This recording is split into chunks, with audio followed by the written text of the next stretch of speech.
नमस्कार दोस्तों, अल्फाजा diary bye DS में आपका स्वागत है। आज मैं आपके लिए सुनाने जा रही हूँ मोहन राकेश की लिखी कहानी जिसका नाम है ग्लास टैंक। मीठे पानी की मछलियाँ, कार्प परिवार की। देर देर तक मैं उन्हें देखती रहती। शोभा पीछे से आकर चौंका देती, कहती गोल्ड फिश फिर गोल्ड फिश को देख रही है। मैं जानती थी वह मेरे भूरे सुनहरे बालों की वजह से ऐसा कहती है। मुस्कुराकर मैं टैंक के पास से हट जाती। जाहिर करना चाहती थी कि ऐसे ही चलते चलते रुक गई थी। सोफे के पास बिठा लेती और मेरे बालों को सहलाने लगती। कहती यह ग्लास टैंक तेरे साथ भेज दें। मुझे उसकी उंगलियों का स्पर्श अच्छा लगता। उन्हें हाथ में लेकर देखती। पतली पतली उंगलियां, नसें नीली लकीरों की तरह उभरी हुई। मन होता उनके पोरों को होठों से छू लूं, मगर अपने को रोक लेती। डर लगता कि वह फिर कह देती यू सेक्सुअल गर्ल, तू जिंदगी में निभा कैसे पाएगी। उसकी उंगलियों में उंगलियां उलझाए बैठी रहती। सोफे की खुरदरे रेशों पर वे और भी मुलायम लगती। सेवार में तैरती नन्ही नन्ही मछलियाँ, अपना हाथ जाल की तरह लगता। कांपती मछलियाँ जाल में सिमट आती। कुछ देर कांपने के बाद निर्जीव पड़ जाती या हल्के से प्रयत्न से छूट जाती। तुम खुश रहेगी ना, मैं पूछती, जैसे मेरे पूछने पर कुछ निर्भर करता हो। वह एक कोमल हंसी हंस देती, ऐसी जो वही हंस सकती है। हवा में जर्रे बिखर जाते। मेरे अंदर भी जर्रे बिखरने लगते, मगर कहीं से वार नजर न आती। उसकी आंखें भी हंसती सी लगती। खुशी तो मन की होती है, वह कहती, अपने से ही पानी होती है। बाहर से कौन किसी को खुशी दे सकता है। बहुत स्वाभाविक ढंग से वह कहती, मगर मुझे लगता झूठ बोल रही है। उसकी मुस्कुराती आंखें भीगी सी लगती। एक ठंडी सहरन मेरी उंगलियों में उतर आती। वह आजकल कहाँ है, मैं पूछ लेती। कौन? वह फिर झूठ बोलती। वह संजीव। क्या पता, उसकी भौहों के नीचे एक हल्की सी छाया कांप जाती, पर वह उसे आंखों में न आने देती। साल भर पहले कलकत्ता में था। इधर उसकी चिट्ठी नहीं आई। नहीं, तूने भी नहीं लिखी ना। क्यों? वह हाथ छुड़ा लेती। दरवाजे की तरफ देखती, जैसे कोई उधर से आ रहा हो। फिर अपनी कलाई में कांच की चूड़ियों को ठीक करती। आंखें मूंदने को होती, पर उन्हें प्रयत्न से खोल लेती। मुझे लगता उसके होठों पर हल्की हल्की सलवटें पड़ गई हैं। वे सब बेवकूफ़ी की बातें थीं, वह कहती। मन होता उसके होठों और आँखों को अपने बहुत पास ले आऊं, उसकी ठोड़ी पर ठोड़ी रखकर पूछूं, तुझे विश्वास है ना, तुम खुश रहेगी। मगर मैं कुछ न कहकर चुपचाप उसे देखती रहती। वह मुस्कुराती और कोई धुन गुनगुनाने लगती, फिर यकायक उठ जाती। मम्मी मुझे ढूंढ रही होंगी, वह कहती, अभी आती हूँ। तू तब तक मछलियों से जी बहला। आंटी से कहना पड़ेगा कि अब तेरे लिए भी। मेरे लिए क्या? उन्हीं से कहूँगी, तू क्यों पूछती है। वह चली जाती तो सजा हुआ ड्राइंग रूम बहुत अकेला हो जाता। मैं खिड़की के पास चली जाती। खिड़की के पर्दे किवाड़ सब ठंडे लगते। सांस अंदर रुकती सी प्रतीत होती। जल्दी जल्दी सांस लेती कि कहीं ब्रोंकाइटिस या वैसी कोई बीमारी न हो गई हो। शारदा की याद आती। ब्रोंकाइटिस का दौरा पड़ता था तो उसके मुँह से बात नहीं निकलती थी। लॉन में किन्नी और पप्पू खेल रहे होते, एक दूसरे के पीछे दौड़ते, किलकारियां भरते हुए। किन्नी को गिराकर पप्पू उसके पेट पर सवार हो जाता। किन्नी उठने के लिए छटपटाती, हाथ पैर पटकती, पर वह उसके कंधों को हाथों से दबाए उसे जमीन से चिपकाए रहता। जितनी ही वह कोशिश करती उतना ही उसे दबा देता। किन्नी चीखने लगती तो यकायक छोड़कर भाग खड़ा होता। किन्नी रोती हुई उठती, फ्रॉक से आंसू पोंछती और पल भर रुआंसी रहकर उसके पीछे दौड़ने लगती। पप्पू उसे धमकाता, वह मुंह बिचका देती, फिर दोनों हंसने लगते। एक चिड़िया घास की तिगलियां तोड़ तोड़ कर मुँह में भरती जाती। शोभा से कितनी कितनी बातें पूछा करती थी। वे मछलियाँ जीती किस तरह से हैं, खाने को उन्हें क्या दिया जाता है, कैसे दिया जाता है, उनकी ज़िंदगी कितने दिनों की होती है, अंडे कहाँ देती हैं। और एक बार पूछ लिया था, यहाँ 5-6 तरह की मछलियाँ एक एक ही तो हैं, इनकी इमोशनल लाइफ। शोभा ने हंसकर फिर वही बात कह दी थी। अरे मैं तो आंटी से कहना भूल ही गई, अब ज़रूर कह दूँगी कि जल्दी से तेरे लिए। मुझे ये मजाक अच्छा ना लगता। बहनें जाने क्या सोचती थी कि मैं टैंक के पास देर देर तक क्यों खड़ी रहती हूँ। मैं उसे क्या बताती कि मैं वहाँ क्या देखने जाती हूँ। कैलिकोच के पैरों की लचक, ब्लैक मूर के जबड़ों का खुलना और बंद होना, बिल्लोरी पानी में तैरती सुनहरी मछलियाँ अच्छी लगती थीं, मगर हर बार देखकर मन में उदासी भर जाती थी। सोचती कैसे रह पाती हैं ये खुले पानी के लिए। कभी इनका जी नहीं तरसता, कभी इन्हें महसूस नहीं होता कि ये सब एक एक और अकेली हैं। कभी ये एक दूसरे से कुछ कहना चाहती हैं, या कभी शीशे से इसलिए टकराती हैं कि शीशा टूट जाए, शीशे के और आपस के बंधन से मुक्त हो जाएं। शोभा कहती, देख यह ओरिंडा है, यह फैनटेल है। साल में एक बार बसंत में ये अंडे देती हैं। कुल 2 साल की इनकी ज़िंदगी होती है। हवा इन्हें एरिएटर से दी जाती है। पानी का टेम्परेचर 50 से 60 डिग्री फ़ारेनहाइट के बीच रखना होता है। खाने को इन्हें ड्राई फ्रूट देते हैं, ब्रेड भी खा लेती हैं। नीचे समुद्री घास इसलिए बिछाई जाती है कि मेरे मुँह से उआंस निकल पड़ती। जाने वह उसका भी क्या मतलब लेती थी। मेरे कंधे पर हाथ रखकर मुझे अपने साथ सटाए कुछ सोचती सी खड़ी रहती। उस दिन उसने पूछ लिया, सच सच बता, तुम किसी से प्यार तो नहीं करती? मुझे शैतानी सूझी, कहा करती हूँ। उसने मेरे गाल अपने हाथ में लिए और मेरी आंखों में देखते हुए पूछा, किससे? मैं हंसती, कहा तुझसे, मम्मी से, मछलियों से। उसके नाखून गालों में चुभने लगे। वह उसी तरह मुझे देखती रही। मैंने होंठ काट कर पूछा, और तुम? उसने हाथ हटाए तो लगा मेरे गाल छील दिए हों। उसकी भौहों के नीचे वही हल्की सी छाया कांप गई, पर उतनी हल्की नहीं। फुसफुसाने की तरह उसने कहा, किसी से भी नहीं। जाने क्यों मेरा मन भर आया। चाहा उससे कहूँ शादी ना करे, पर कहा नहीं गया। सोचा उसकी शादी से 1 रोज पहले ऐसी बात कहना ठीक नहीं होगा। सुभाष को आना था, लौटने की जल्दी थी। बार बार मम्मा को याद दिलाती थी कि बृहस्पतिवार को जरूर चल देना है। ऐसा ना हो कि वह आए और हम घर पर ना हों। मम्मा सुनकर व्यस्त हो उठती। सुभाष को आने के लिए लिखा खुद उन्होंने ही था। बचपन से जानती थीं। जब उसके पिता की मृत्यु हुई, कुछ दिनों के लिए उसे अपने यहाँ ले आई थीं। वह तब हफ्ता भर रहा था, 17 साल का था तब। बातों से लगता था जैसे बहुत बड़ा हो। डैडी के साथ फिलॉसफी की बातें किया करता था। मम्मा उसकी बातें सुनते सुनते काम करना भूल जाती थीं। डैडी गुस्सा होते थे। मम्मा को दुख होता कि वह उस छोटी सी उम्र में ऐसी ऐसी बातें क्यों करने लगा है। वह उतना पढ़ता नहीं था जितना सोचता था। बात करते हुए भी लगता था जैसे बोल ना रहा हो, कुछ सोच रहा हो। अपने घुंघराले बालों में उंगलियां उलझाए इनकी गांठें खोलता रहता था। खाने को कुछ भी दे दिया जाए चुपचाप खा लेता था। पूछा जाए कि नमक कम ज़्यादा तो नहीं तो चौंक उठता था। यह तो मैंने नोट ही नहीं किया, अब चक्कर बताता हूँ। बताने के लिए सचमुच चीज़ चख कर देखता था।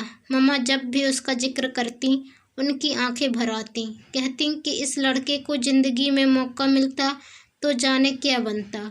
जब पता चला कि वह एजी ऑफिस में क्लर्क लग गया है तो मम्मा से पूरा दिन खाना नहीं खाया गया था। मम्मी, सुभाष हम लोगों का क्या लगता है? हम थोड़ा बड़े हुए तो मम्मा से पूछा करते थे। मम्मा मुझे और वीरे को बाहों में लिए कुछ कहती, वह तुम लोगों का वह लगता है जो और कोई नहीं लगता। मैं और वीरे बाद में अनुमान लगाया करते, मगर किसी नतीजे पर न पहुंच पाते। आखिर वीरे कहता, वह हम लोगों का कुछ भी नहीं लगता। इस पर मेरी उसकी लड़ाई हो जाती। बाद के सालों में कभी कभी उसकी खबर आया करती थी। मम्मा बताती कि प्राइवेट एमए करके अब लेक्चरर हो गया है। उसे बाहर जाने के लिए स्कॉलरशिप मिल रहा है, मगर उसने नहीं लिया। कहता है जिस सब्जेक्ट के लिए स्कॉलरशिप मिल रहा है उसमें रुचि नहीं है।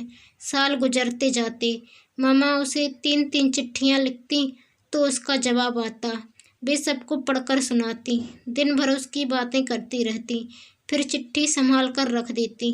सुना रही होती तो उत्सुकता सिर्फ मुझी को होती। वीरे मजाक करता, कहता उस नाम का कोई आदमी है ही नहीं। मम्मा खुद चिट्ठी लिखकर अपने नाम डाल देती हैं।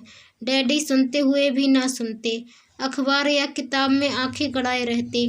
कभी कभी उनकी भौहें तन जाती और अपनी उकताहट छिपाने के लिए वे उठ जाते। मैं मम्मा से पूछ लेती, मम्मी ये चिट्ठी तो लिख देते हैं, हमारे यहाँ कभी आते क्यों नहीं? कोई हो तो आए, वीरे कहता। मम्मा बिगड़ उठती। उन्हें लगता वीरे अपशकुन की बात कह रहा है। वीरे हंसता हुआ लॉजिक झाड़ने लगता। मम्मी, किसी चीज की होने का सबूत यह होता है, वह चीज नहीं आदमी है। लगता मम्मा उसके मुंह पर चपत मार देंगी। मैं बाहें पकड़कर वीरे को दूसरे कमरे में ले जाती, कहती, वीरे तू इतना बड़ा होकर भी मम्मी को तंग क्यों करता है? वीरे मुस्कुराता रहता, जैसे डांटे या प्यार का उस पर कोई असर ही ना होता हो। कहता, उन्हें चिढ़ाने में मुझे मज़ा आता है, और वे जो रोती हैं इसलिए तो चिढ़ाता हूँ कि रोने की जगह हंसने लगें। 2 साल हुए, मम्मा सुभाष के ब्याह की खबर लाई थी। ट्यूमर के इलाज के लिए दिल्ली गई थी तो अचानक उससे भेंट हो गई थी। छुट्टी में वह अपनी पत्नी के साथ वहीं आया हुआ था। मामा ने उसकी पत्नी को दूर से देखा था, वह दुकान के अंदर शॉपिंग कर रही थी। सुभाष ने उन्हें मिलाने का उत्साह नहीं दिखाया, व्यस्तता दिखाते हुए झट से विदा ले ली। कहा पत्र लिखेगा। मामा बहुत बुरा मन लेकर आई, बोली, सुभाष अब वह सुभाष नहीं रहा, बिल्कुल और हो गया है। शरीर पहले से भर गया है जरूर, मगर आंखों के नीचे स्याही उतर आई है। बातचीत का लहजा भी बदल गया है, खोया खोया उसी तरह लगता है, मगर वह खुलापन नहीं था जो कहीं अपने अंदर रुका हुआ बंधा हुआ सा लगता है। मामा की पूछने पर कि उसने ब्याह की खबर क्यों नहीं दी, वह बात को टाल गया। एक ही छोटा सा उत्तर सब बातों का उसने दिया, पत्र लिखूंगा। मामा कई दिन उस बात को नहीं भूल पाई। ट्यूमर से ज़्यादा वह चीज़ उन्हें सालती रही। सुभाष, वह सुभाष जिसे वे जानती थीं, जिसे वे घर लाई थीं, जिसे वे पत्र लिखा करती थीं, जिसकी वे बातें किया करती थीं, वह तो ऐसा नहीं था। ऐसा उसे नहीं होना चाहिए था। 13 साल हो गए थे उसे देखे हुए, मिले हुए, फिर भी पत्नी सुंदर मिल गई होगी, मैंने मम्मा से कहा। तभी ना आदमी सब नाते रिश्ते भूल जाता है। मम्मा पल भर अबाक सी मेरी तरफ देखती रहीं, जैसे अचानक उसे लगा कि मैं बड़ी हो गई हूँ, सयानी बात कर सकती हूँ। उन्होंने मेरे बालों का सहला नहीं है, और फिर भी मैं सोचती थी कि पत्नी उसकी सुंदर है ना। शब्द मैंने फिर 18 साल की ठीक से देखा नहीं। इतना बोझ मैंने लाद दिया, बोली कि मम्मा से तो लगा स्थिति में भी मुस्कुरा दी। 2 साल उसका पत्र नहीं आया, मम्मा ने भी उसे नहीं लिखा। उस बार मिलने के बाद उनका मन खिंच सा गया था, बातें कभी कर लेती।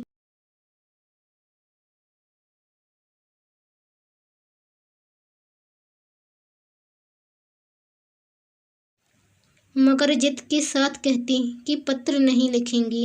वीरे मजाक में कह देता, सुभाष की चिट्ठी आई है।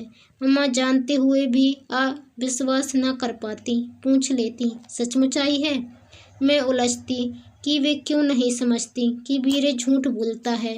मम्मा यही मानती हूँ, अकेले में मुझसे कहती, खुश रहे, जाने उसे दिन ठीक से बात कर लेता तो इतनी चिंता ना होती। मैं सिर हिलाती और तीलियां गिनती रहती। उन दिनों आदत सी हो गई थी, जब भी मम्मा के पास बैठती माचिस खोल लेती और तीलियां गिनने लगती। उस दिन कोई बाहर से आए थे। मम्मा और डैडी को तब से जानते थे जब वे सियालकोट में थे। एक ही गली में शायद सब लोग साथ रहते थे। यहाँ अपनी एजेंसी देखने आए थे। डैडी को पता चला तो घर खाने पर बुला लाए। कुछ काम भी था शायद उनसे। मम्मा इससे खुश नहीं थी। सियालकोट में शायद वे उतने बड़े आदमी नहीं थे। मामा उन दिनों की नज़र से ही उन्हें देखती थीं। वे आए और काफ़ी देर बैठे रहे। बहुत दिनों बाद डैडी ने उस दिन विस्की पी। खूब घुल मिलकर बातें करते रहे। पहले कमरे में दोनों अकेले थे, फिर उन्होंने मामा को भी बुला लिया। मामा पत्थर की मूर्ति सी बीच में जा बैठी। पानी या पापड़ देने के लिए मैं बीच बीच में अंदर जाती थी। मुझे देखकर उन्होंने कहा, यह बिल्कुल वैसी ही लगती है जैसी उन दिनों कुंतल लगा करती थी। इतने बीत न गए होते और मैं बाहर उसे कहीं देखता तो यही समझता कि कुंतल है। अपनी तस्वीरों में बहुत सुंदर लगती थी मैं। मामा से कहा भी करती थी, मैं भी उन जैसी लगती हूँ। पहले यह मुझसे किसी ने नहीं कहा था। एक बार अंदर गई तो वे कहीं डॉक्टर शंभूनाथ का जिक्र कर रहे थे। कह रहे थे, पार्टीशन में डॉक्टर शंभूनाथ का सारा खानदान ही तबाह हो गया, एक लड़के को छोड़कर। जिस दिन एक मुसलमान ने केस देखकर लौटते हुए डॉक्टर शंभूनाथ को छुरा घोंपकर मारा। मम्मा किन्नी को सुलाने के बहाने उठाई। किन्नी पहले से सो गई थी, मगर मम्मा लौटकर नहीं गई। गुमसुम सी चारपाई की पायती पर बैठी रही। मैंने पास जाकर कहा, मम्मा तो ऐसे चौंक गई जैसे अचानक कील पर पैर रख गया हो। खाने के वक्त फिर वही जिक्र उठ आया। वे कह रहे थे, शंभूनाथ का लड़का भी खास तरक्की नहीं कर सका। बीबी के मरने के बाद शंभूनाथ ने किस तरह उसे पाला था। कैसा लाल और गलगोदना बच्चा था। इधर उसका भी एक एक्सीडेंट हो गया है। सुभाष का एक्सीडेंट हुआ है। मामा जो बात को अनसुनी कर रही थी सहसा बोल उठी। डैडी ने खाली डोंगा मुझे दे दिया कि और मीट ले आऊं। उनके चेहरे से मुझे लगा जैसे यह बात पूछकर मम्मा ने कोई अपराध किया हो।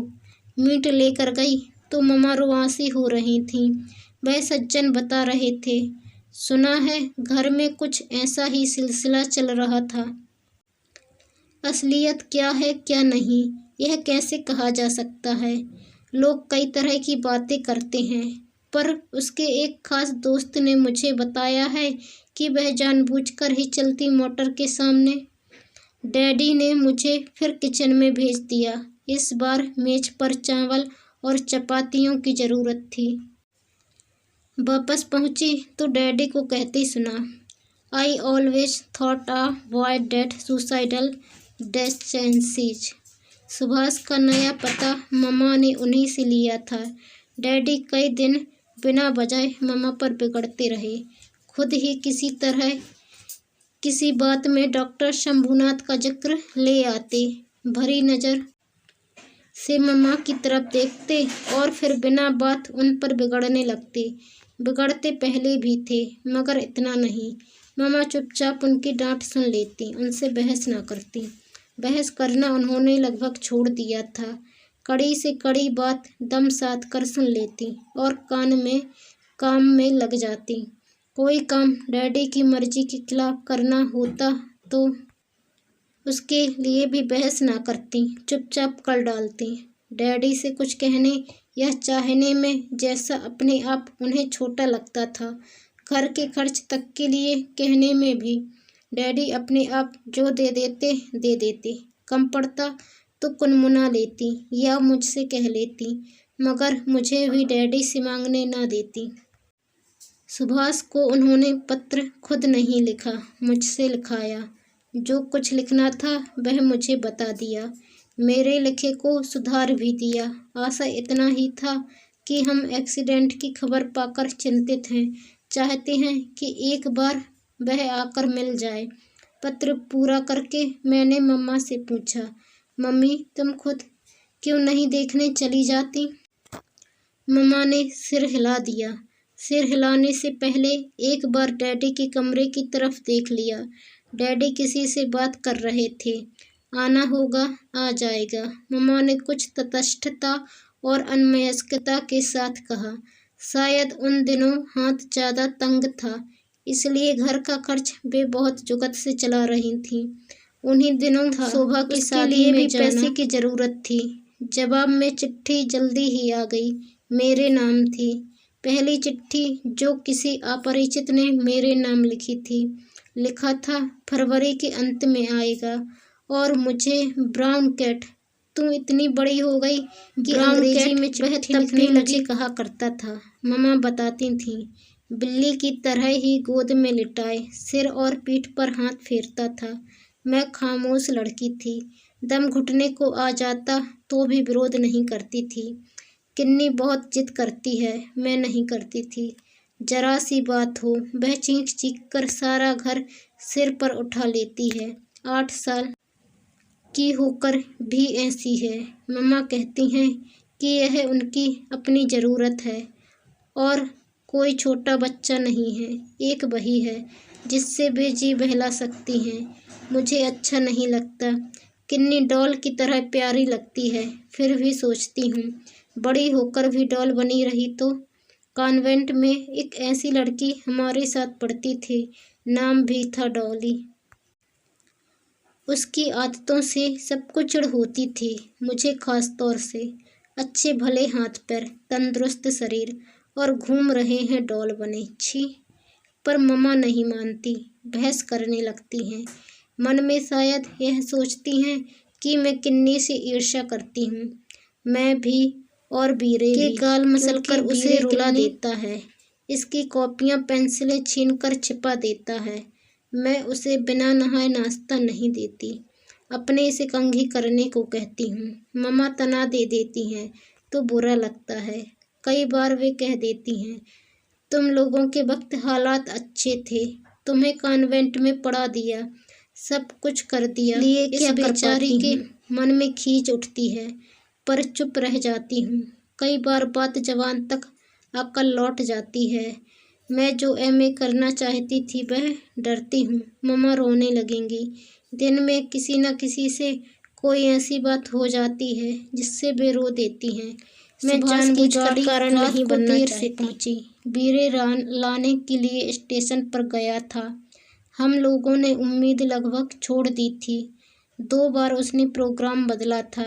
हम लोग घर की सफाइयाँ कर रहे होते कि तार आ जाता।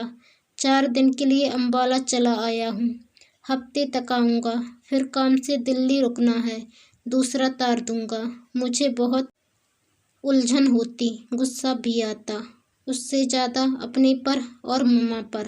शोभा की शादी के बाद हम लोग एक दिन भी वहाँ नहीं रुकी। पहली गाड़ी से चली आईं। आकर कमरा ठीक करने में बाहें दुखाती रहीं और आफें कि अम्बाला जा रहे हैं, दिल्ली रुक रहे हैं। उस दिन तार मिला, पंजाब मेल से आ रहा हूँ। मैंने मम्मा से कह दिया कि मैं घर ठीक नहीं करूँगी, मेरी तरफ से कोई आए न आए। बीरे कह रहा था, ज़रूरत भी नहीं है, अभी दूसरा तार आ जाएगा।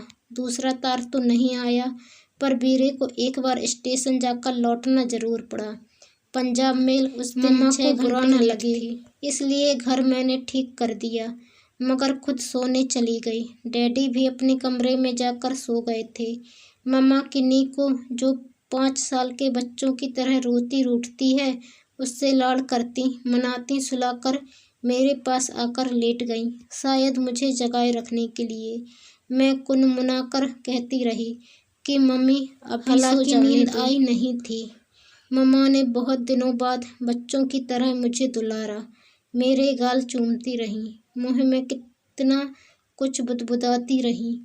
मेरी रानी बच्ची, अच्छी बच्ची। मुझे गुदगुदी सी लगी और मैं उठकर बैठ गई। कहा, क्या कर रही हो मम्मी? मम्मा ने जैसे सुना नहीं, आंखें मूंदकर पड़ी रहीं। केवल एक उआंस उनके मुंह से निकल पड़ी। घोड़े की टापों और घुंघरुओं की आवाज से ही मुझे लग गया था कि वह तांगा सुभाष को लेकर आ रहा है, और कई तांगे सड़क से गुजरे थे, मगर उनकी आवाज से ऐसा नहीं लगा था।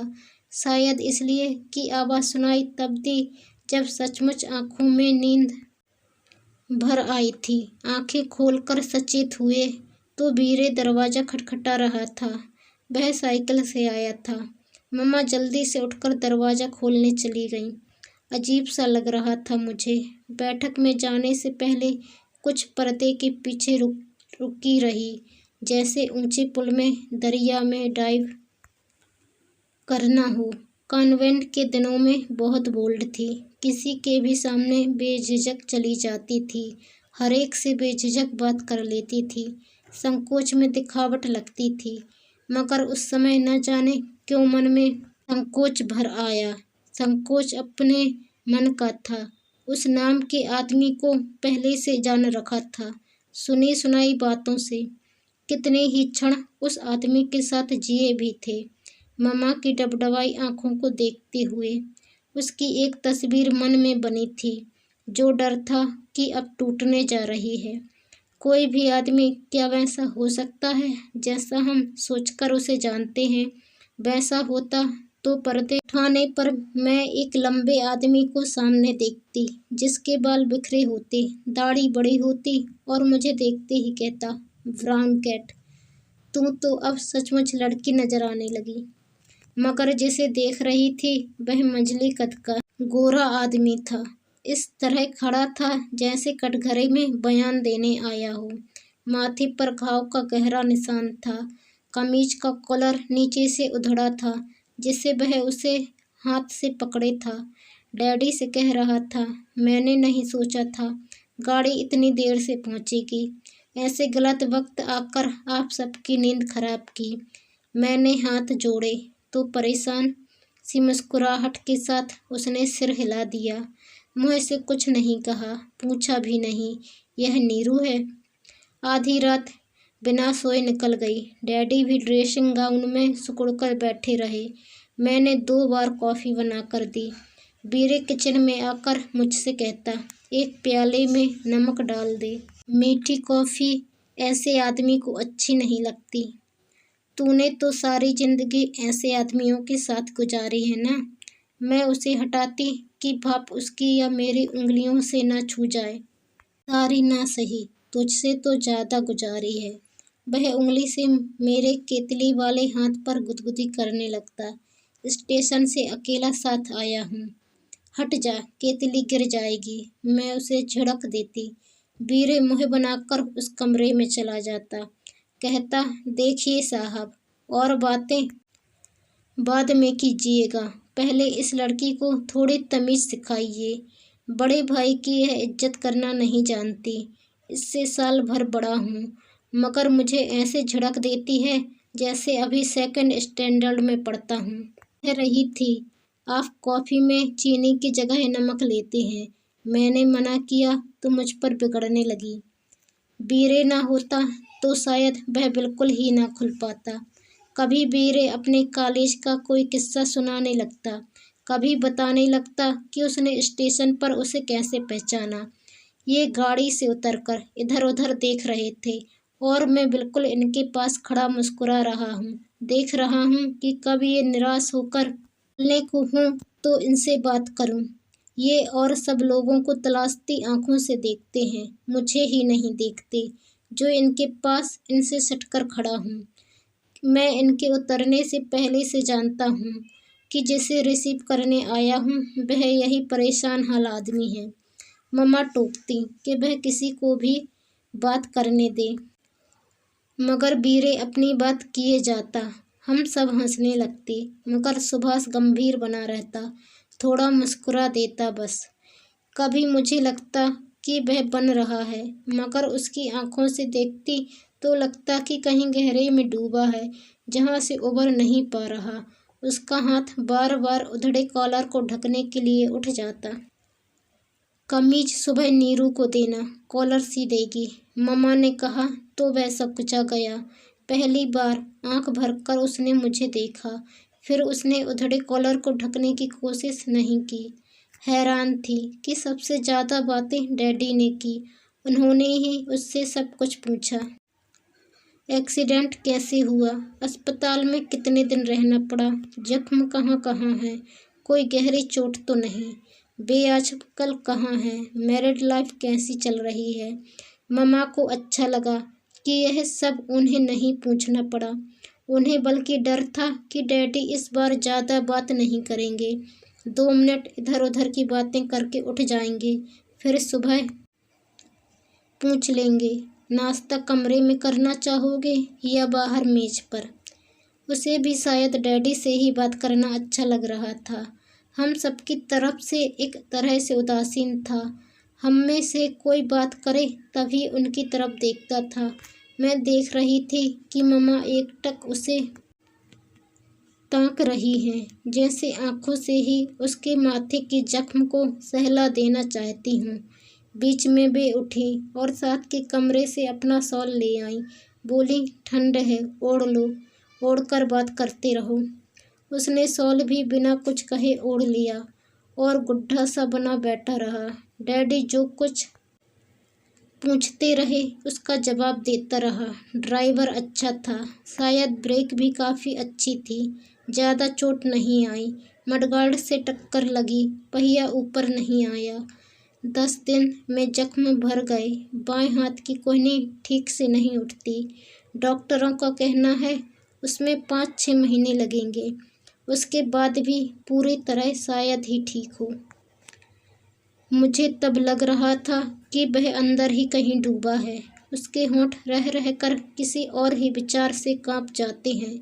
मन हो रहा था उससे वे सब बातें न पूछी जाएं, उसे चुपचाप सो जाने दिया जाए। उसका बिस्तर बिछा था, उसी पर वह बैठा था। सहसा मुझे लगा कि तकिए का गिलाफ ठीक नहीं है, बीच से सिला हुआ है। चढ़ाते वक्त ध्यान नहीं गया था। मैं चुपचाप तकिया उठाकर गिलाफ बदलने लग गई। दूसरा धुला हुआ गिलाफ नहीं मिला। सारे खाने टक छान डाले। एक कोरा गिलाफ था, कड़ा हुआ, उन दिनों का जब मैं नई नई कढ़ाई सीखने लगी थी। आखिर वही चढ़ाकर तकिया बाहर ले आई। आकर देखा तो उसका चेहरा बदला हुआ लगा। माथे पर सिकन थी और सिगरेट के छोटे से टुकड़े से वह जल्दी जल्दी कस खींच रहा था। मम्मा का चेहरा फक्क हो रहा था। डैडी बहुत गंभीर होकर सुन रहे थे। वह एक एक शब्द को जैसा चबा रहा था। नहीं तो मेरे हाथों उसकी हत्या हो जाती। यह नहीं कि मैं समझता नहीं था। उसने मुझसे कह दिया होता तो दूसरी बात थी। हर इंसान को अपनी ज़िंदगी चुनने का अधिकार है, मगर इस तरह मुझे उससे ज़्यादा अपने से नफ़रत हो रही थी। मम्मा ने गहरी नज़र से मुझे देखा कि मैं वहाँ से चली जाऊँ, मगर मैं अनबूझ बनी रही, जैसे इशारा समझा ही ना हो। पैरों में चुनचुनाहट हो रही थी। मन हो रहा था कि उन्हें धरी से खुजलाने लगूं। पुलोवर के नीचे बंगलों में पसीना आ रहा था। कमरे में खामोशी छा गई। बीरे ऐसे आंखें झपक रहा था जैसे अचानक उन पर तेज रोशनी आ पड़ी हो। उसके होंठ खुले थे। डैडी ड्रेसिंग गाउन के अंदर से अपनी बाहें को सहला रहे थे। मम्मा काले शॉल में ऐसे आगे को झुक गई थीं जैसे कभी कभी ट्यूमर के दर्द के मारे झुक जाया करती थीं। बाहर भी खामोशी थी। खिड़की के सिंकचों में से आती हवा पर्दे में से झांककर लौट जाती थी। तभी डैडी ने घड़ी की तरफ देखा और उठ खड़े हुए। अब सो जाना चाहिए, उन्होंने कहा। 3 बज रहे हैं। सुबह जो चेहरा देखा उसने मुझे और चौंका दिया। बड़ी हुई दाढ़ी, पहले से सांवला पड़ा रंग, एक हाथ से अपने घुंघराले वालों की गांठ सुलझाता हुआ वह अखबार पढ़ रहा था। आपके लिए चाय ले आऊं? पहली बार मैंने उससे सीधे कुछ पूछा। हाँ, उसने कहा और अखबार से नज़र उठाकर मेरी तरफ देखा। मैं कई क्षण उसकी आंखों का सामना किए रही। विश्वास नहीं था कि वह दूसरी बार इस तरह मेरी तरफ देखेगा। रात को हम लोगों ने खामोखा आपको जगाए रखा। मैंने कहा, आज रात को ठीक से सोइएगा। उसके होठों पर ऐसी मुस्कुराहट आई जैसे उससे मजाक किया गया हो। गाड़ी में खूब गहरी नींद आती है, उसने कहा।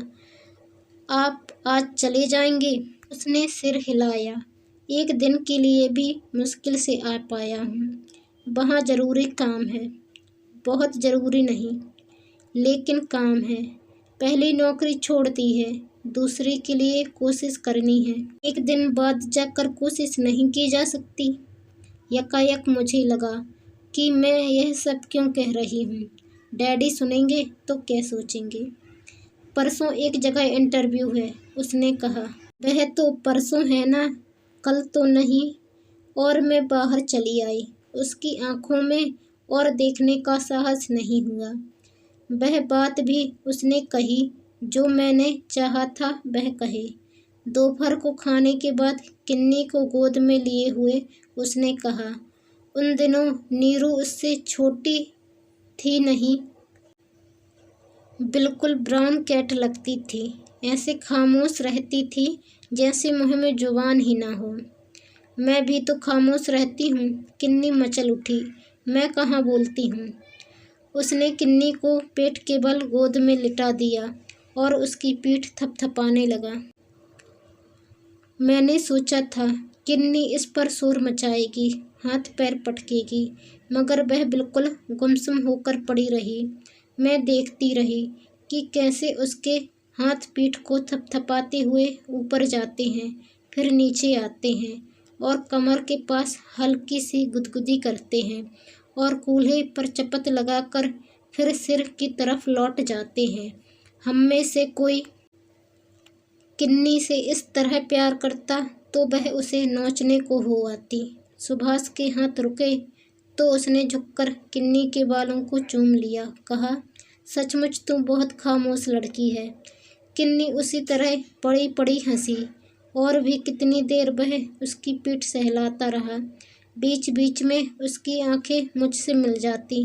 मुझे लगता जैसे वह दूर कहीं बियाबान में देख रहा हो। मुझे अपना आप भी अपने से दूर बियाबान में खोया सा लगता। यह भी लगता कि मैं आँखों से कह रही हूँ कि जिसे तुम सहला रहे हो वह ब्राउन कैट नहीं है, ब्राउन कैट मैं हूँ। डैडी दिन भर घर में रहे, काम पर नहीं गए। इस कमरे में उस कमरे में, उस कमरे से इस कमरे में आते जाते रहे। बहुत दिनों से उन्होंने सिगार पीना छोड़ रखा था। उस दिन पुराने डिब्बे में से सिगार निकालकर पीते रहे। दो एक बार उन्होंने उससे बात चलाने की कोशिश भी की, जहाँ तक जीने का प्रश्न है, मगर बात आगे नहीं बढ़ी। उसने जैसे कुछ और सोचते हुए की बात का समर्थन कर दिया। डैडी ने हर एक से एक एक बार कहा, आज सिगार पी रहा हूँ तो अच्छा लग रहा है। मुझे इसका टेस्ट ही भूल गया था। शाम को बीरे उसे घुमाने ले गया। मम्मा उस वक्त मंदिर जा रही थी। मैं भी उन लोगों के साथ बाहर निकली। रोज बीरे और मैं घूमने जाते हैं। सोचा आज भी साथ जाऊंगी। डैडी सिगार के धुएं में घिरे बैठक में अकेले बैठे थे। मुझे बाहर निकलते देखकर बोले, तू भी जा रही है नीरू? मेरी जबान अटक गई। किसी तरह कहा, मम्मा के साथ मंदिर जा रही हूँ। अहाते से बाहर आकर मम्मा के साथ ही मुड़ भी गई। रास्ते भर सोचती रही, क्यों नहीं कह सकी कि बीरे के साथ घूमने जा रही हूँ। कह देती तो डैडी जाने से मना कर देते। बीरे लौटकर आया तो बहुत उत्साहित था। कह रहा था, मैं आपको पढ़ने के लिए भेजूँगा, आप पढ़कर लौटा दीजिएगा। But it is entirely between you and me. दोनों बैठक में थे। मेरे आते ही बीरे चुप कर गया, जैसे उसकी चोरी पकड़ी गई हो। फिर मुझसे बोला, तेरे लिए नीरू, आज एक वॉल पॉइंट देखकर आया हूँ। तुम इतने दिनों से कह रही थी कल जाऊँगा तो लेता आऊँगा, या तू मेरे साथ चलना। सोचा यह मुझे रिश्वत दे रहा है, पर किस बात की। बीरे अपना माउथ ऑर्गन ले आया, एक के बाद एक धुन बजाने लगा। This is my friends favourite. एक धुन सुना चुकने के बाद उसने कहा, पर सुभाष उस वक्त मेरी तरफ देख रहा था। आप समझ रहे हैं ना। बीरे को लगा सुभाष ने उसका मतलब नहीं समझा। वही फ्रेंड जिसका मैंने जिक्र किया था, माई ओनली फ्रेंड। मैं चाह रही थी कि कोई और भी उससे कहे कि वह एक दिन और रुक जाए, मगर किसी ने नहीं कहा। मम्मा ने भी नहीं। मंदिर से आकर शायद डैडी से उनकी कुछ बात हो गई थी। मैं उस वक्त रात के लिए कतलियाँ बना रही थी। सब लोग मैं कतलियाँ अच्छी बनाती हूँ, पर मुझे लग रहा था कि आज अच्छी नहीं बनेंगी, जल जाएंगी या कच्ची रह जाएंगी। तभी मम्मा डैडी के पास से उठकर आईं। नल के पास जाकर उन्होंने मुँह धोया, एक घूंट पानी पिया और तौलिया ढूंढती चली गई।